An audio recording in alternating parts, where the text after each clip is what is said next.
Hello बच्चों, let's read the question. The question says each of these questions contain two statements, assertion and reason. Each of these questions also has four alternative choices, only one of which is the correct answer. You have to select one of the code A, B, C and D given below. और अपना ये code है assertion is correct, reason is correct, reason is a correct explanation for assertion. तो मतलब assertion भी correct है, reason भी correct है और जो रीजन है वो जो असर्शन है उसको करेक्टली एक्सप्लेन कर रहा है. और बी है अपना assertion is correct, reason is not a correct explanation for assertion. तो दोनों करेक्ट है पर ये करेक्टली एक्सप्लेन नहीं कर रहा असर्शन को. और सी है assertion is correct, reason is incorrect. And D is assertion is incorrect, reason is correct. Okay. और असर्शन के लिए स्टेटमेंट गिवन अपने को, many endothermic reactions that are not spontaneous at room temperature become spontaneous at high temperature. तो endothermic reactions जो non spontaneous होती है room temperature मतलब लेस टेम्परेचर पे, और स्पॉन्टेनियस हो जाती है हाई टेम्परेचर पे. और इसका रीजन क्या गिवन है कि entropy of the system increases with increase in the temperature. तो इसमें गिवन है कि एंट्रोपी होती है जो सिस्टम की वो क्या हो जाती है, increase with the increase in temperature. Okay. तो देखते हैं कि कौन कौन से इसमें से करेक्ट है. तो सबसे पहले क्या करेंगे, इसका लिखेंगे अपन की कॉन्सेप्ट. और की कॉन्सेप्ट क्या हो जाएगा, Gibbs free energy equation. Gibbs free energy equation. Okay. ये हो जाएगा इस क्वेश्चन का की कॉन्सेप्ट. अब देखते हैं कि गिब्स फ्री एनर्जी इक्वेशन होती क्या है.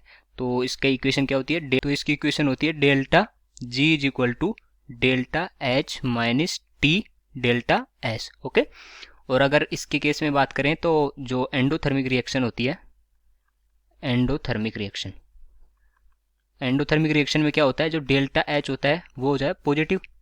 क्योंकि एंडोथर्मिक रिएक्शन में क्या होता है, अपने को एक्सटर्नल हीट देनी पड़ती है रिएक्शन को फॉरवर्ड डायरेक्शन में ले जाने के लिए. तो डेल्टा एच क्या हो जाएगा, पॉजिटिव. और अगर डेल्टा एस की बात करें तो वो भी क्या हो जाए इसमें, पॉजिटिव. ओके. और डेल्टा जी क्या होती है, डेल्टा जी स्पॉन्टेनियस के लिए हो जाएगी नेगेटिव, और जो नॉन स्पॉन्टेनियस है उसके लिए क्या हो जाएगी, पॉजिटिव. नेगेटिव के लिए क्या होगी, स्पॉन्टेनियस. और नॉन स्पॉन्टेनियस के लिए क्या हो जाएगी, delta G positive, non spontaneous. Okay. अब देखते हैं कि कौन से केस में तो ये डेल्टा जी नेगेटिव हो रहा है और कौन से में डेल्टा जी पॉजिटिव हो रहा है. तो अपने को बोला है कि जो टेम्परेचर अगर लेस है तो ये नॉन स्पॉन्टेनियस है, मतलब डेल्टा जी पॉजिटिव होगा. और अगर जो हाई टेम्परेचर है तो डेल्टा जी नेगेटिव होना चाहिए. तो हाई टेम्परेचर के लिए देख लेते हैं कि डेल्टा जी क्या हो जाएगा, नेगेटिव. तो delta H minus T delta S. और स्पॉन्टेनियस के लिए क्या होगा, delta G less than zero. Okay. तो इसका क्या मतलब हुआ, delta H less than T delta S. Okay. अगर टी डेल्टा एस को डेल्टा एस से ग्रेटर बनाना है तो इसका क्या मतलब होगा कि टेम्परेचर जो है अपना, टेम्परेचर उसको हाई रखना पड़ेगा. टेम्परेचर क्या होगा, हाई. और टेम्परेचर हाई होगा तब ये रिएक्शन क्या हो जाएगी, ये स्पॉन्टेनियस रिएक्शन हो जाएगी, क्योंकि डेल्टा जी क्या हो जाएगा, नेगेटिव. और अगर इसी केस में अगर अपन टेम्परेचर लो कर देते हैं, टेम्परेचर लो, तो क्या होगा कि ये जो डेल्टा एच है, डेल्टा एच की वैल्यू क्या हो जाएगी, टी डेल्टा एच से ज़्यादा हो जाएगी क्योंकि टेम्परेचर लो है. अगर डेल्टा एच की वैल्यू टी डेल्टा एच से ज़्यादा हो जाएगी तो डेल्टा जी क्या हो जाएगा, डेल्टा जी हो जाएगा अपना पॉजिटिव. ओके. तो डेल्टा जी हो गया पॉजिटिव. और डेल्टा जी अगर पॉजिटिव है तो रिएक्शन कैसी हो जाएगी, रिएक्शन हो जाएगी अपनी जो नॉन स्पॉन्टेनियस रिएक्शन है वो. ओके. अगर दूसरे जो रीजन है उसको देखें तो जो एंट्रोपी होती है, एंट्रोपी इंक्रीज होती है, entropy increase with increase of temperature, with increase of temperature. Okay. क्यों होती है, क्योंकि एंट्रोपी में क्या होता है कि रैंडमनेस होती है, और रैंडमनेस इंक्रीज होगी अगर टेम्परेचर इंक्रीज करेंगे तो एंट्रोपी क्या हो जाएगी, इंक्रीज हो जाएगी with the increase of temperature.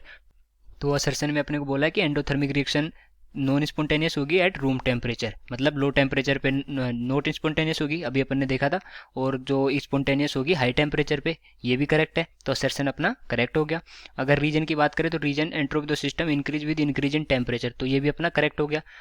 But ये जो रीजन है ये करेक्टली एक्सप्लेन नहीं कर रहा, क्योंकि जो एंट्रोपी फैक्टर होता है T delta S entropy factor, उसकी वजह से ये स्पॉन्टेनियस और नॉन स्पॉन्टेनियस हो रही है, ना कि केवल एंट्रोपी की वजह से. एंट्रोपी तो केवल इंक्रीज इन टेम्परेचर करेंगे तो थोड़ी स्लाइटली इंक्रीज होती है. ओके. तो कौन सा ऑप्शन करेक्ट हो जाएगा अपना, बी ऑप्शन करेक्ट हो जाएगा.